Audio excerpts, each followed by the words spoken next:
बरगजी वज़ीर दाखिला अमित शाह मंगल की शाम हैदराबाद के मुख्तसर दौरे पर पहुंचे। शमशाबाद एयरपोर्ट पर अपनी आमद के फौरी बाद वो मुचद्दल में रामानुजाचारी के मुजस्समे के दर्शन के लिए रवाना हुए। इस मौके पर उन्होंने आश्रम में मुनक़िदा खुसूसी पूजा में भी शिरकत की। एयरपोर्ट पर रियासती बीजेपी के सदर बंडी संजय MP और दूसरे कायदीन ने खैर मकदम किया। तब मुझे विचार आता है कि सनातन धर्म में ऐसा क्या है कि जिसकी धारा क्षुण्ण रूप से कालबाह्य हुए बगैर बहे ही जाती। ऐसा क्या है, इसके अंदर अमृत तत्व क्या है। और कई सारे धर्मों का भी अभ्यास करते हैं। जब तुलनात्मक अभ्यास करते हैं तो नजर में आता है कि सनातन धर्म में मैं ही सत्य हूं, ये जड़ता और अहंकार नहीं। हमारे यहाँ शास्त्रार्थ की व्यवस्था रही, खंडन की व्यवस्था रही, मंडन की व्यवस्था रही और श्रेष्ठ को स्वीकारने की विनम्रता भी रही। और इसी के कारण सनातन धर्म आगे बढ़ता गया। हो सकता है आज ध्यान से देखने वालों को देखे कि हम काफी पिछड़ गए, मगर ये सारे देश के सभी मतों के संप्रदाय के आचार्य यहाँ बैठे हैं।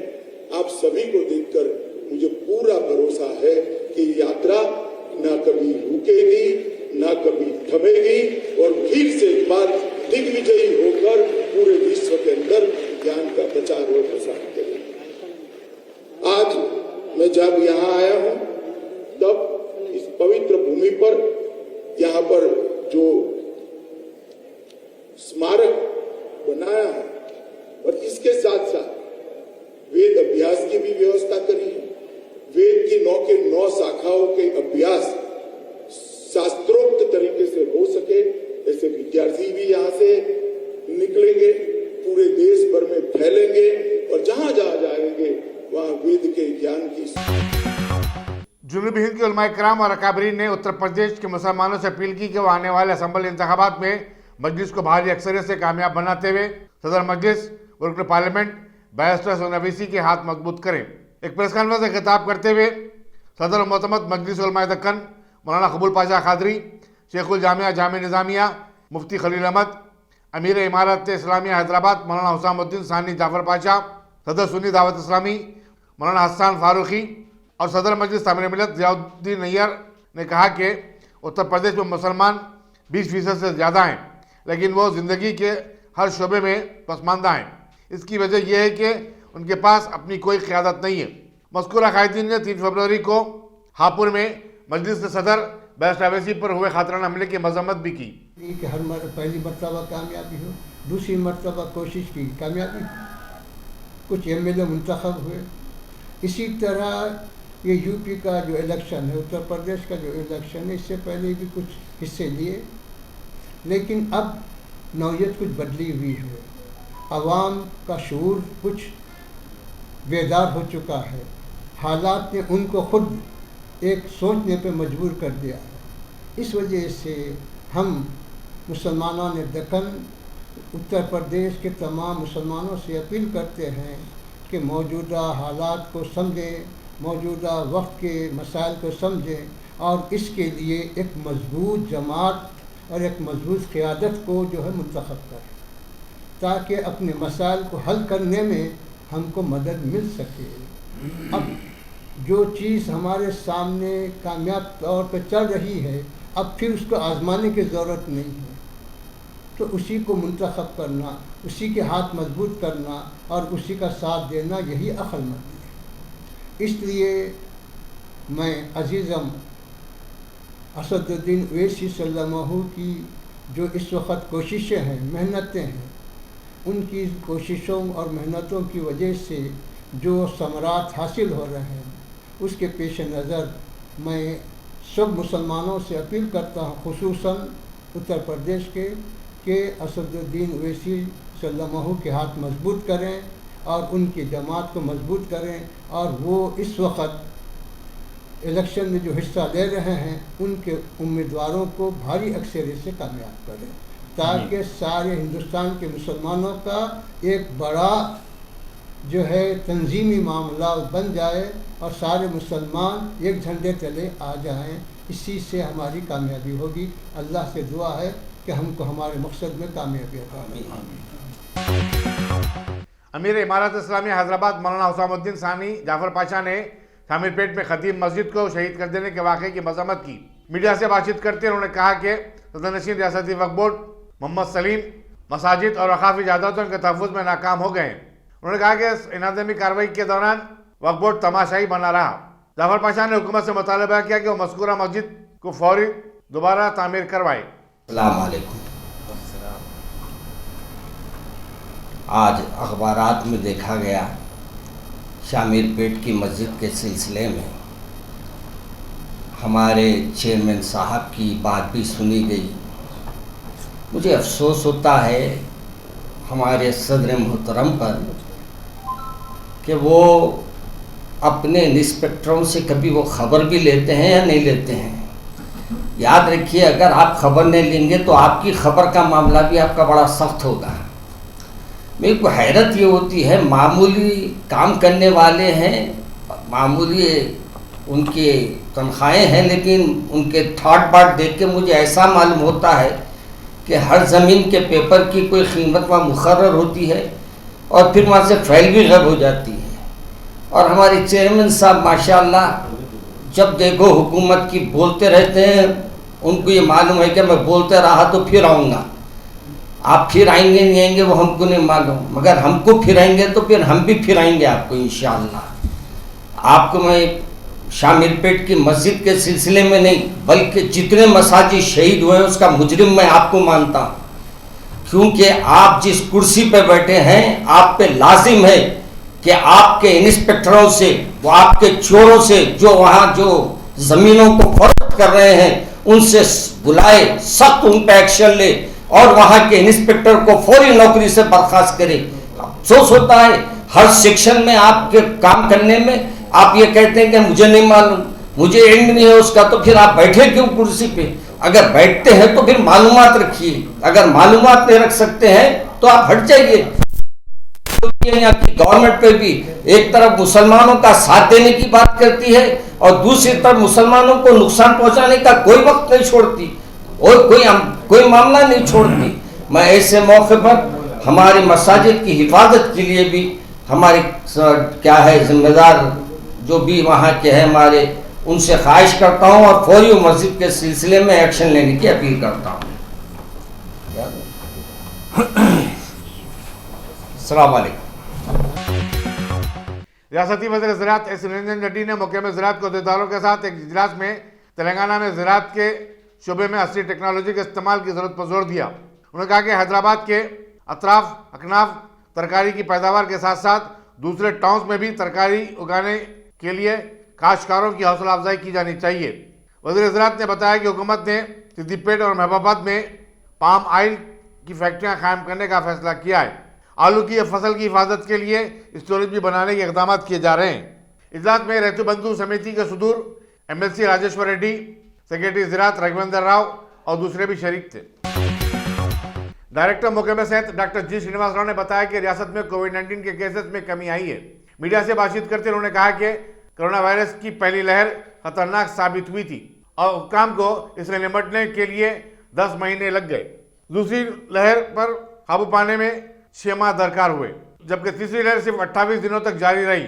घर घर किए गए फीवर सर्वे से मर्ज की रोकथाम में बड़ी मदद मिली है। उन्होंने बताया कि तीसरी लहर के दौरान सिर्फ 3000 अफराद को दवाखानों में शरीक होना पड़ा है।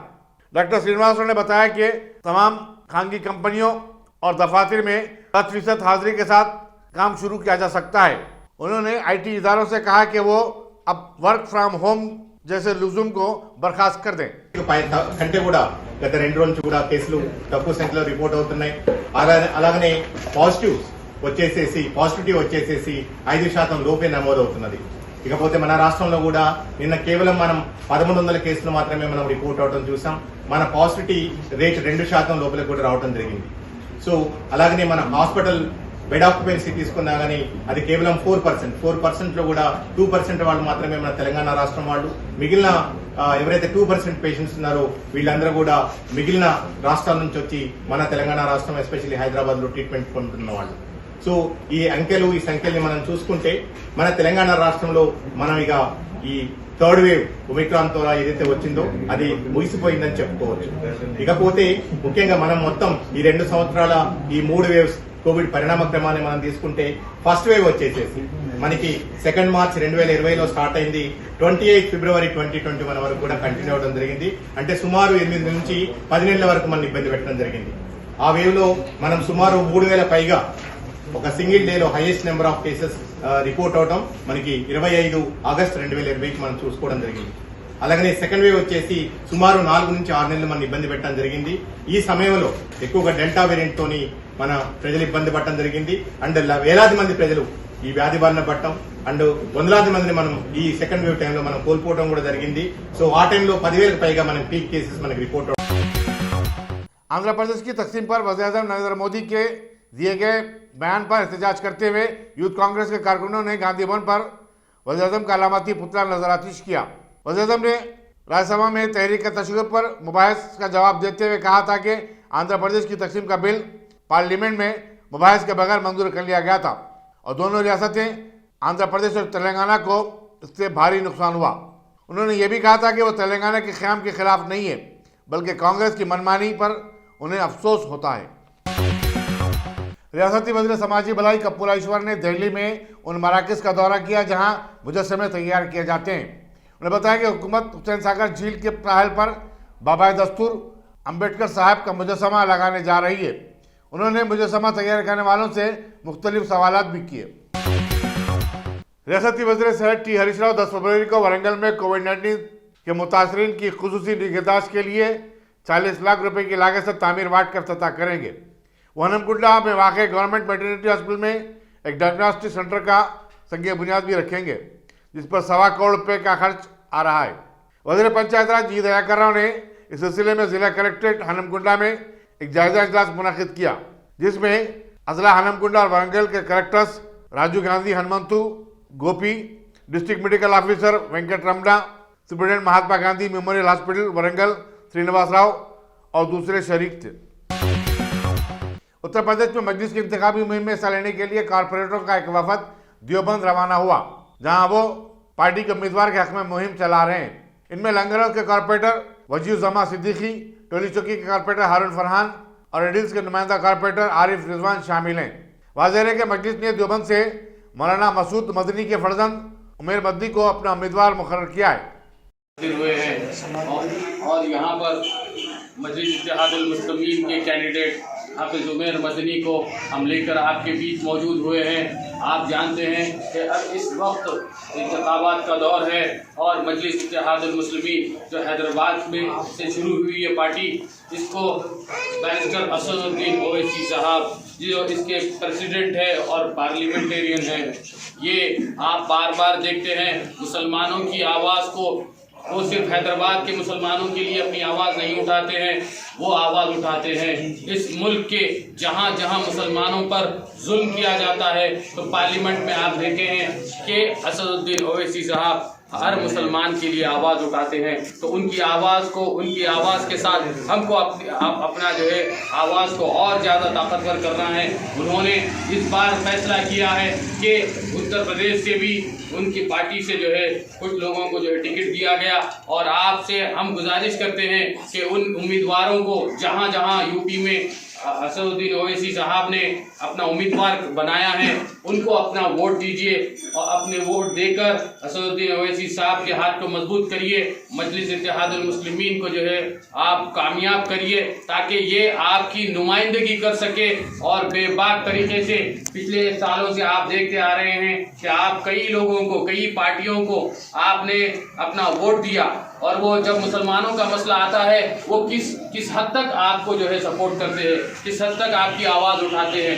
आप देखेंगे इंशाअल्लाह ताला जब असदुद्दीन ओवैसी साहब जो हैदराबाद के पार्लियामेंटेरियन हैं वहाँ पर रहते हैं, उसके बाद भी अगर देवबंद में कोई मसला मुसलमानों पर आता है तो वही पार्लियामेंट में आवाज़ उठाते हैं।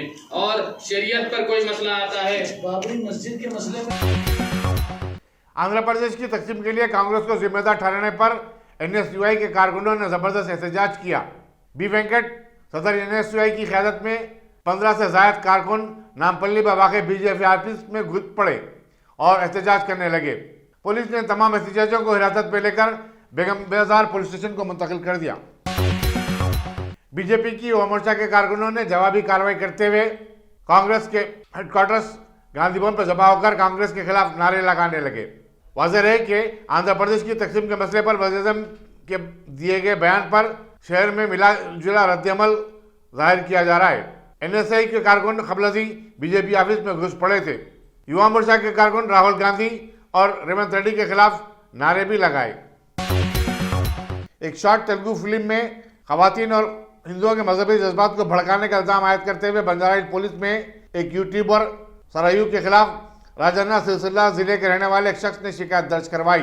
सब इंस्पेक्टर पुलिस बालराजू ने बताया कि फिल्म अदाकारा के अलावा डायरेक्टर, प्रोड्यूसर और दूसरों के खिलाफ मुकदमा दर्ज कर लिया गया है।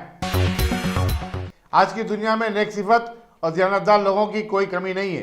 मुरादनगर के एक ऑटो ड्राइवर सैयद जाकिर ने रीति बोली के पास दस्तियाब एक बैग जिसमें 10 तोले तलाई जेवरात थे लंगर हाउस पुलिस के हवाले कर दिया।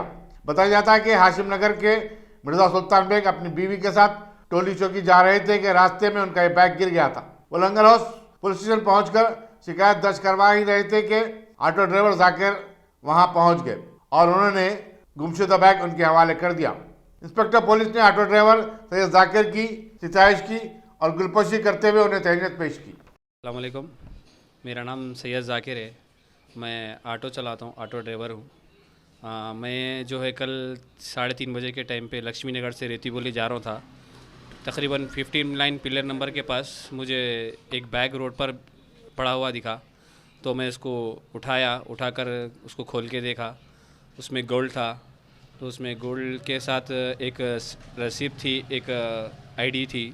तो मैं एक रसीद के ऊपर फ़ोन नंबर था, उससे मैं कॉल किया, तो जिसका था उनको कॉल किया, उनको मिला।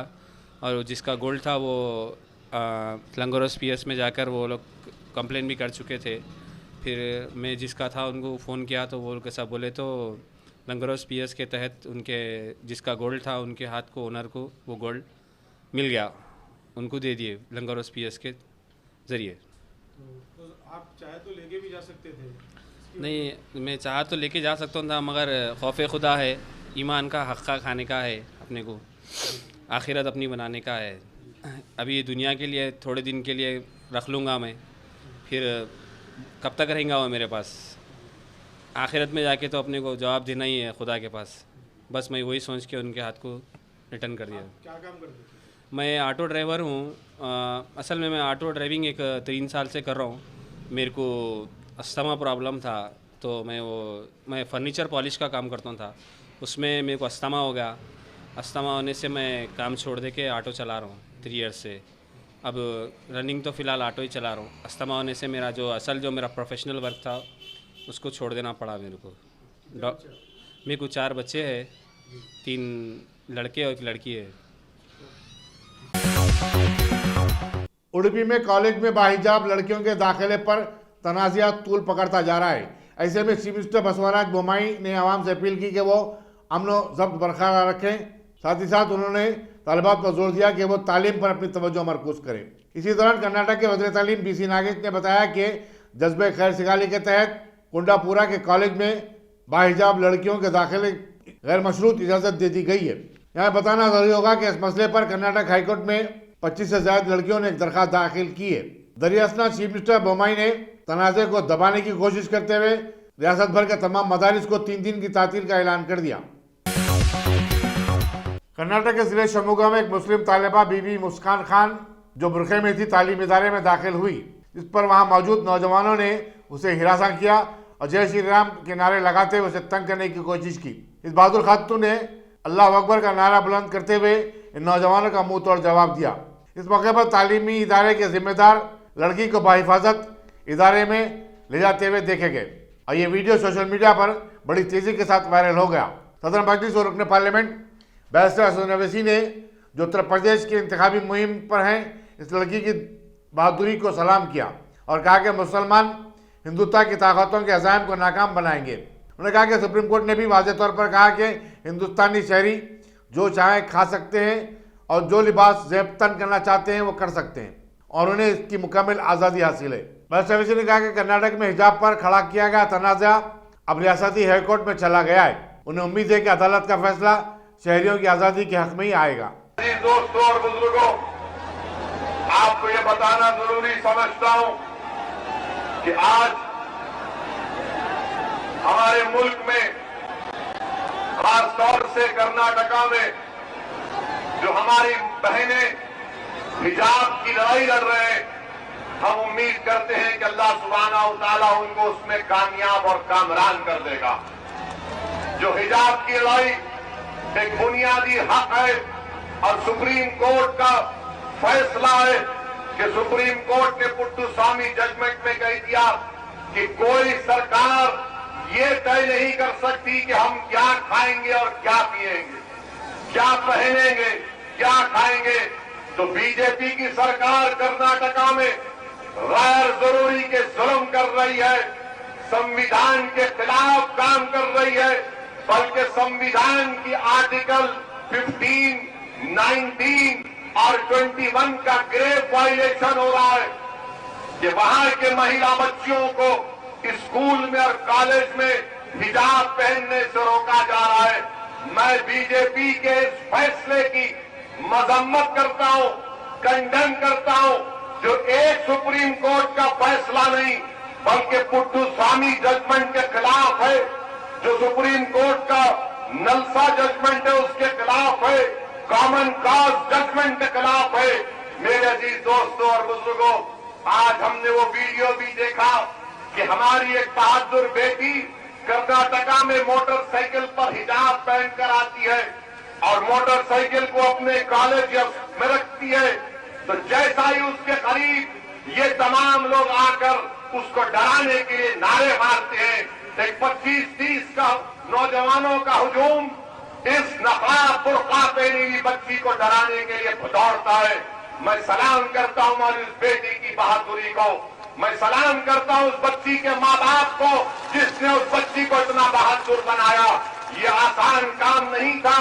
उस बच्ची ने उन नौजवानों की तरफ देखकर पुकार कर कहा, अल्लाहु अकबर, अल्लाहु अकबर, अल्लाहु अकबर। ये मिजाज पैदा करना है। अगर तुम आज छुप जाओगे तो हमेशा के लिए छुप जाओगे, याद रखो मेरी बात को। अगर आज तुम खड़े हो जाओगे थोड़ी देर के लिए, तुम सिर्फ थोड़ी देर के लिए खड़े हो जाओ, देखो ये जो लोग तुमको उडुपी के तालीमी इदारों में बाहिजाब लड़कियों के दाखिले पर जारी तनाजे ने अब कर्नाटक के कई अजला को अपनी लपेट में ले लिया है। भागलकोट में इस मसले पर जबरदस्त एहतजाज हुआ। पुलिस को एहतजाजियों को मुंतशिर करने के लिए आंसू गैस के शेल बरसाने पड़े। वहीं हुकाम ने हालात को देखते हुए जिले में दफा 144 नाफिज कर दिया है। वज़ीर-ए-आज़म नरेंद्र मोदी ने राज्यसभा में तहरीक तशक्कुर पर मुबाहिस का जवाब देते हुए कांग्रेस पार्टी को शदीद तनकीद का निशाना बनाया। उन्होंने कहा कि कांग्रेस ने इंदिरा इंडिया है और इंडिया इंदिरा है जैसे नारे दिए थे और कहा कि महात्मा गांधी की ख्वाहिश के मुताबिक आज़ादी के बाद कांग्रेस को तहलील कर दिया जाता तो मुल्क में जमहूरियत एक मजाक न बनती और मुल्क एक खानदान के चुंगल से आज़ाद हो जाता। उन्होंने कहा कि कांग्रेस ना होती तो इमरजेंसी ना होती, पंजाब में दहशतगर्दी ना होती, दिल्ली में सिखों का कत्लेआम नहीं होता, कश्मीरी पंडितों को अपना घर छोड़ना ना पड़ता। उन्होंने ऐसे कई चीज़ों का तस्करा करते हुए कांग्रेस को खूब लताड़ा।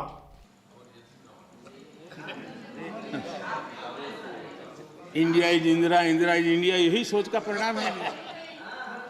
आदरणीय सभापति जी,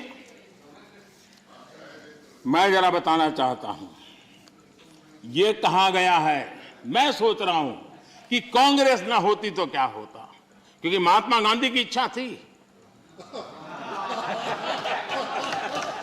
क्योंकि महात्मा गांधी को मालूम था कि इनके रहने से क्या क्या होने वाला है और इन्होंने कहा था पहले से इसको खत्म करो, इसको बिखेर दो, महात्मा गांधी ने कहा था।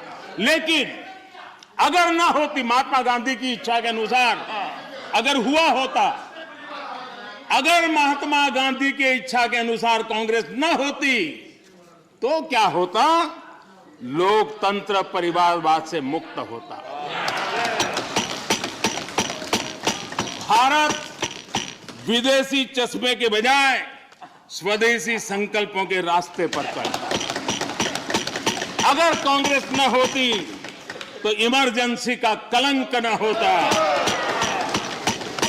अगर कांग्रेस न होती तो दशकों तक करप्शन को संस्थागत बनाकर नहीं रखा जाता। अगर कांग्रेस न होती तो जातिवाद और क्षेत्रवाद की खाई इतनी गहरी न होती। अगर कांग्रेस न होती तो सिखों का नरसंहार न होता। सिखों का नरसंहार न होता। सालों साल पंजाब आतंकी आग में न जलता। अगर कांग्रेस न होती तो कश्मीर के पंडितों को कश्मीर छोड़ने की नौबत न आती। अगर कांग्रेस न होती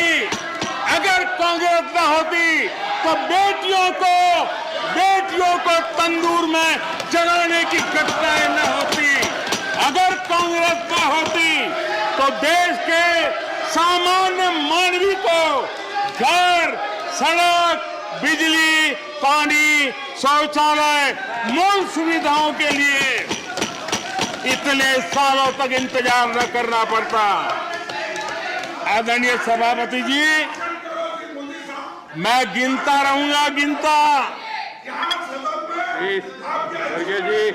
खड़गे जी आपने भी 1 घंटा बोला। यू आर लीडर ऑफ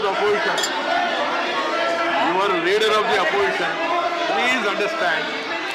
आदरणीय सभापति जी 1 hour 6 minutes पद्धति नहीं है।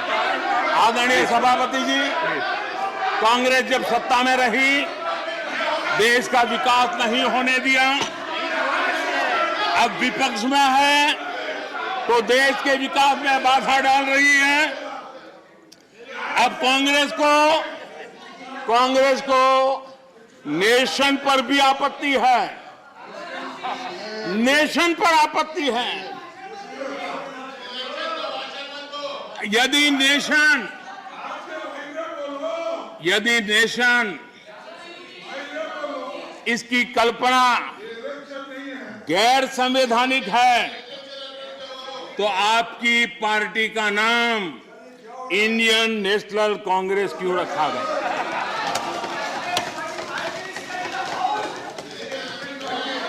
अब आपकी ये नई सोच आई है तो इंडियन नेशनल कांग्रेस नाम बदल दीजिए और आप फेडरेशन ऑफ कांग्रेस कर दीजिए। अपने पूर्वजों की गलती जरा सुधार दीजिए।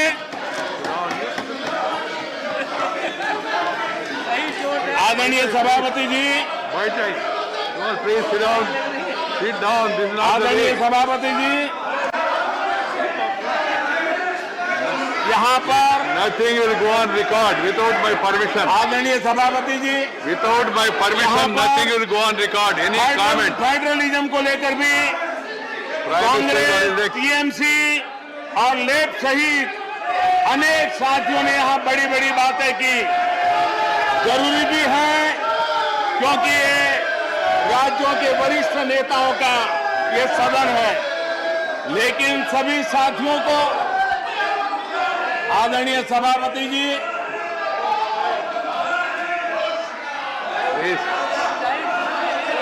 This nothing will go on record except what is permitted by the chair.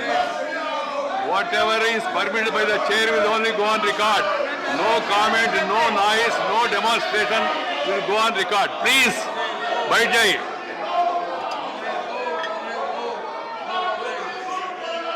Please. The Prime Minister is intervening. I have permitted it. It will only go on record. Ramdas ji, आप चिंता मत करिए। इधर आप चिंता मत करिए। जो जाना है वो जाएगा। आप क्यों चिंता करते हैं? प्रधानमंत्री जी, yes. That is your comment, na? So let the people decide. When we speak, we don't bother about all this. धन्यवाद आदरणीय सभापति जी। लोकतंत्र में सिर्फ सुनाना ही नहीं होता है, सुनना भी लोकतंत्र का हिस्सा है। लेकिन सालों तक उपदेश देने की आदत रखी है, इसलिए जरा बातें सुनने में मुश्किल हो रहा है। आदरणीय सभापति जी, फेडरलिज्म को लेकर कांग्रेस, टीएमसी और लेफ्ट सहित अनेक साथियों ने यहां कई विचारों को प्रस्तुत किया। मुल्क में गुज़श्ता 24 घंटों के दौरान कोरोना वायरस के 67,597 नए केसेस दर्ज होने के बाद इस मर्ज के मुतासरीन की तादाद अब 4 करोड़ 8 लाख से ऊपर हो गई है। मरकजी वजारत सेहत ने अपने एक प्रेस नोट में बताया कि इसी मुद्दत में 1188 अमवात हुई हैं। मुल्क भर में कल पीर को 55,78,000 अफराद को कोविड-19 वैक्सीन के टीके दिए गए।